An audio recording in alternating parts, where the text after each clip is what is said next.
My name is Walter Joseph Marm, and my rank in Vietnam was second lieutenant. I stayed in for 30 years and retired as a full colonel. I was in the first battle of the first major battle of the Vietnam War. It's called the Battle of Ia Drang. It was a very intense three-day battle on the 14th, 15th, and 16th of November, 1965. And I was a platoon leader. And we were trying to find the enemy. And we went in on Sunday morning, the 14th, with 450 soldiers of 1st Battalion, 7th Cavalry. A book has been written about the battle called We Were Soldiers Once and Young by the battalion commander, Lieutenant Colonel Hal Moore, and the only embedded reporter at the battle was Joe Galloway. So they co-authored the book. And then 10 years later or so, Mel Gibson made a movie about it called We Were Soldiers.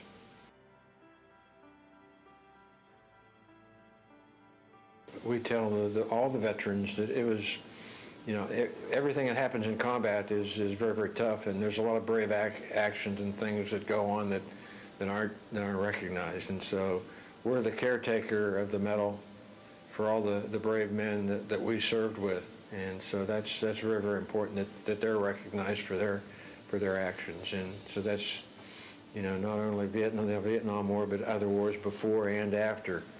And we're the greatest country in the world because of our veterans who have done their duty and served in combat and in peacetime.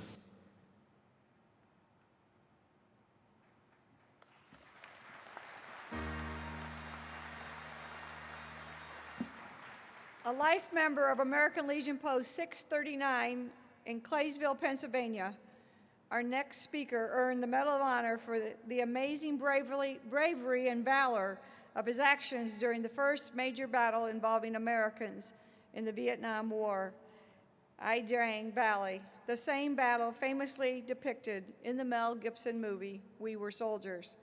As a platoon leader in the 1st Cavalry Division Air Mobile, our distinguished guest was moving with his men through the valley to relieve a friendly unit that was surrounded by an enemy of regimental size. He led his platoon through withering fires on November 14, 1965.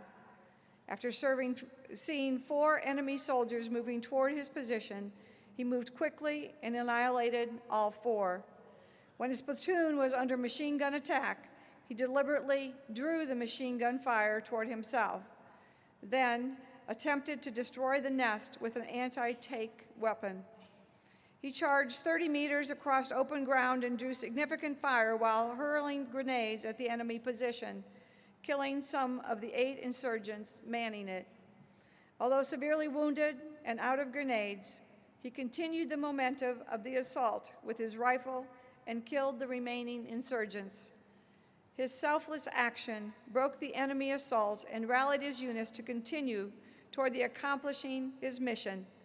For his action, he received the nation's highest award for military valor in 1995. In 1995, he retired from the Army as a colonel and today raises pigs on his North Carolina farm. Ladies and gentlemen, please welcome a true American hero, Walter Joe Marm Jr.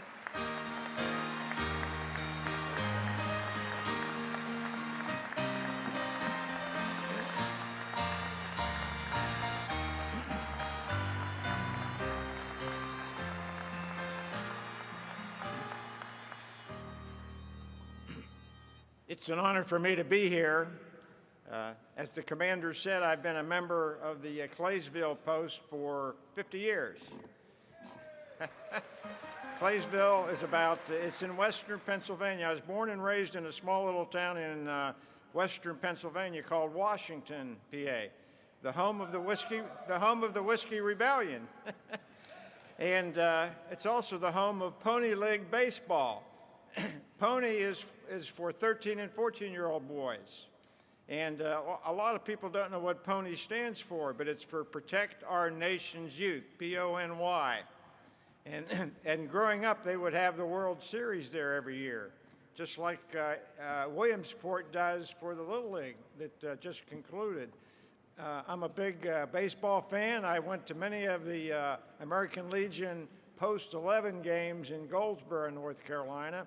I was hoping that they were going to make it to the championships in Shelby, but they didn't make it. But one of our newest Vietnam recipients was there, and he coached baseball in high school and American Legion ball for about 35 years. His name is Jim McLuhan from Michigan, and a great American. Now, I spent 30 years and 10 months in the Army, and they had to, I went out kicking and screaming. You can't stay more than 30 years as a colonel. So, but I had 10 months enlisted time, and it was very, very unique back then. I took basic training. I took my first train ride from Pittsburgh down to South Carolina and got all my gear at Fort Jackson, then went down to Fort Gordon for my basic and advanced individual training.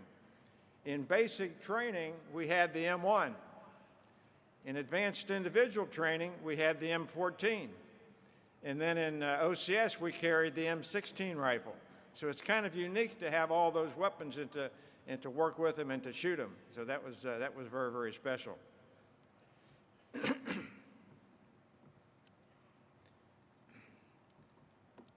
The commander mentioned the book, We Were Soldiers Once and Young.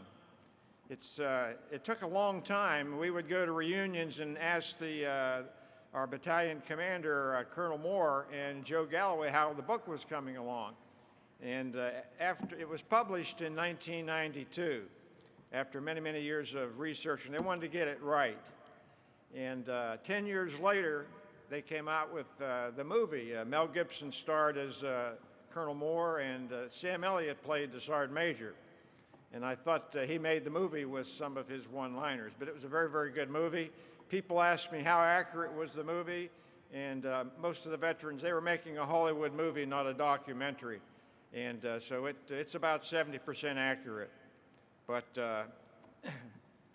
it was a very, very intense battle. We went in with, I said, about 450 soldiers. We were a little bit light, but each company, we had 3 rifle companies, A, B, and C. I was in A company. We had a little over 100 soldiers. And we went in on the morning of Sunday morning on the 14th of November. It was a 3-day battle, the 14th, 15th, and the 16th of November. But it was, the whole division went over on merchant marine ships and aircraft carriers. We had 400 helicopters had to get over there on aircraft carriers.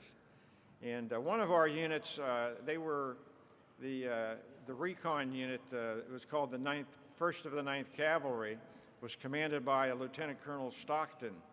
And when they were testing the helicopters out in war games against the 82nd and the 101st, it proved to be very successful. They were able to outmaneuver them.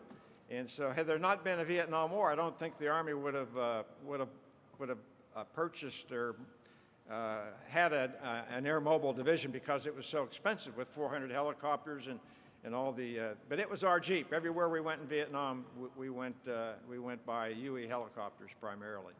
But Colonel Stockton was quite a character. They gave him a mule that he named after his wife, Maggie, as a gift during the testing phase. And he took Maggie to Vietnam on an aircraft carrier.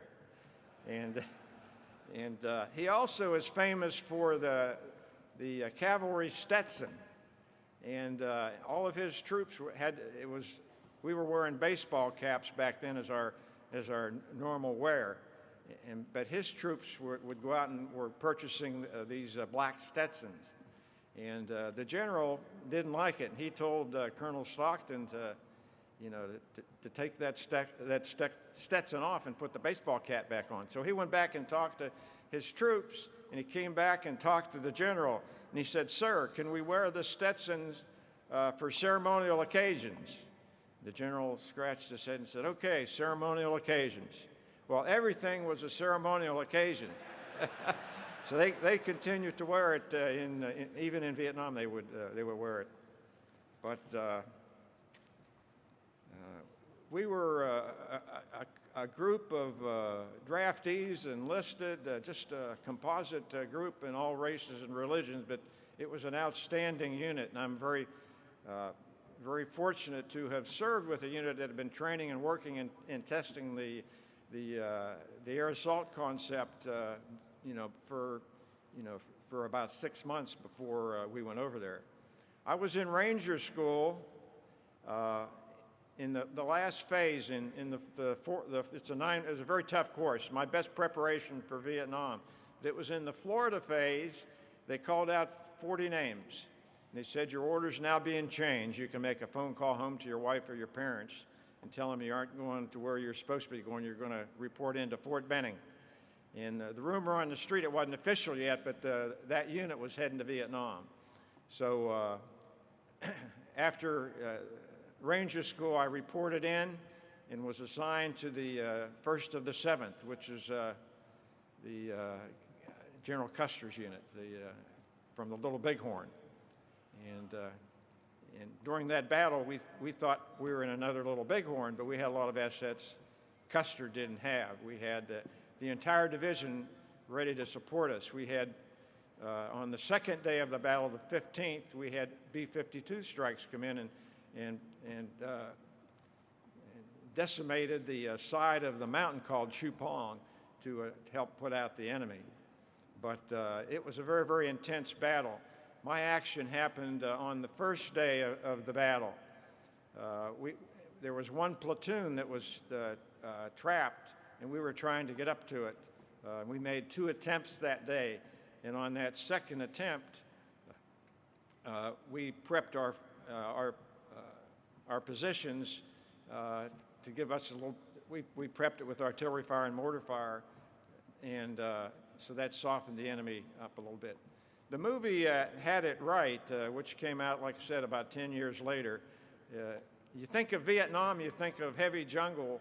You know, this was elephant grass and shrubs and trees. It wasn't heavy jungle, but there were no roads and trails in it, so the enemy thought they were pretty safe. They had not experienced the helicopters.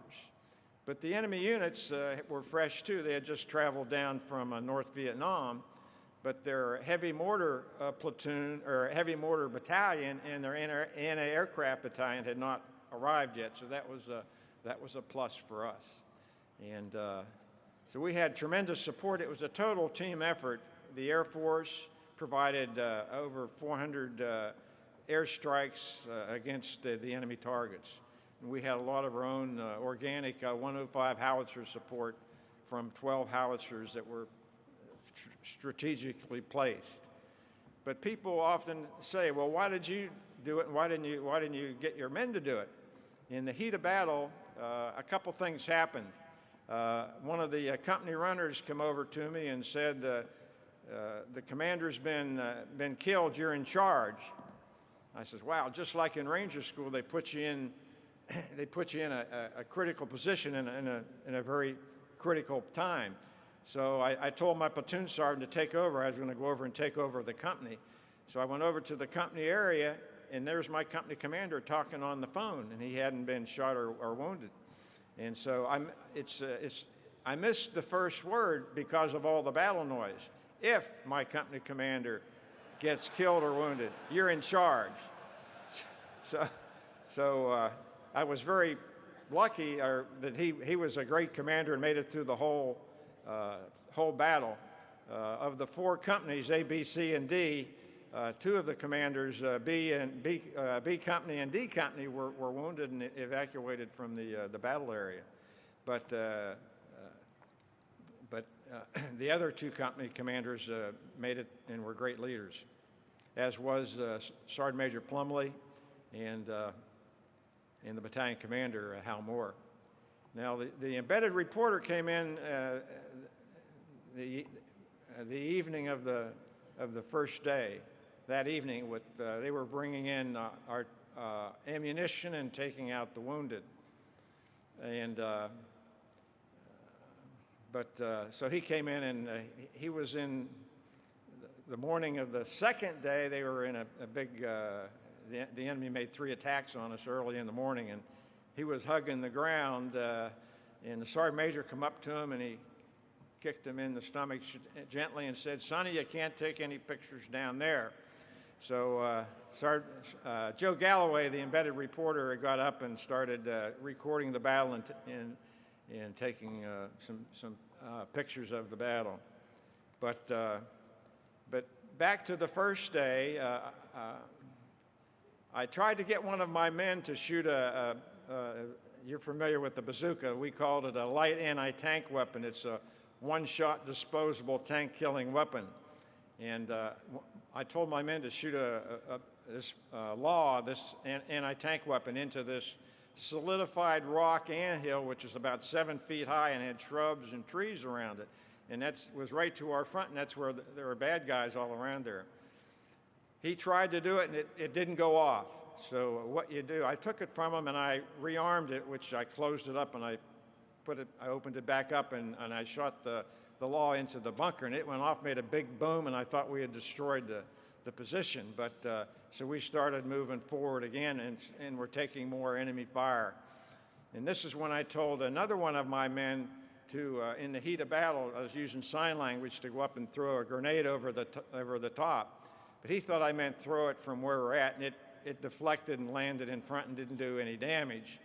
So rather than waste any more time, because it was starting to get dark, I just told my men to hold their fire, don't shoot me up, and I ran forward and got to the big solidified rock anthill and threw a grenade over the top, and then went around to the left side, and there were some more bad guys that were trying to shoot me, and I was able to shoot them before they shot me. And right after that, though, I turned to my men, and I told them, let's go, we got to get to the platoon that was trapped on the side of the mountain there. And that's when I got shot by someone further in the background, not from that position. Now, that platoon that was trapped on the side of a mountain, their whole chain of command were killed or wounded. And a young buck sergeant named Ernie Savage, an E5 sergeant, took over. And he put a ring of steel of artillery and mortar all around his position and withstood 3 enemy attacks that night. And we were able to get up to him. Thank you. Yeah. He was awarded the Distinguished Service Cross, the second highest award for valor in combat, along with the medic who kept the wounded alive, named Doc Lose. So that's very special that they received that award. And but after 3 days of intense fighting, we were evacuated out of the battle area.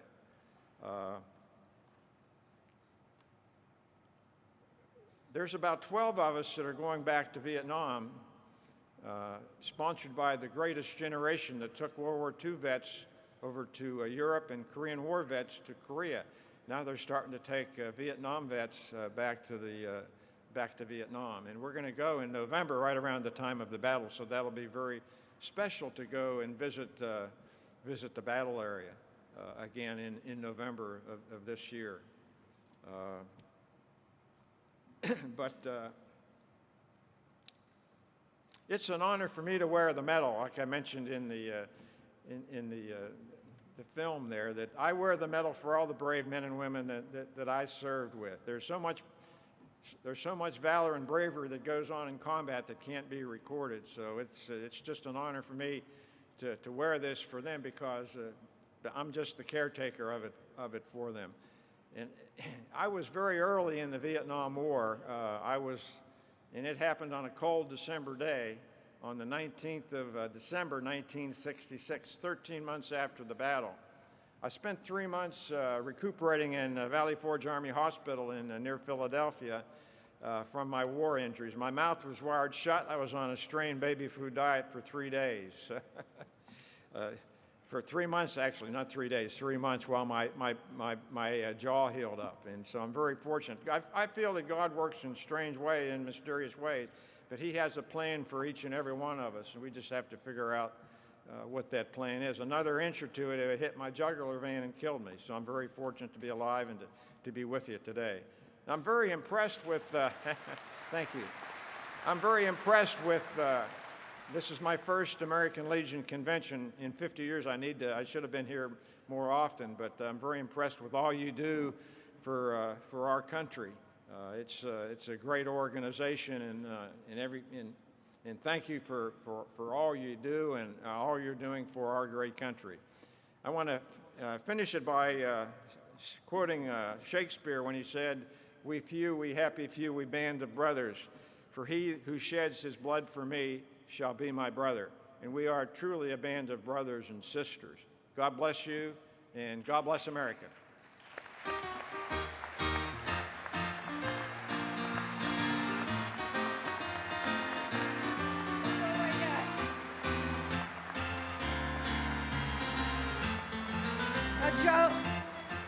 Joe, I know that you are over a 40-year life member of the American Legion Department of Pennsylvania. I have asked past national commanders Ron Conley and Dominic DeFrancesco to join me in presenting you this American Legion lapel pin, and we are proud to serve with you in the American Legion.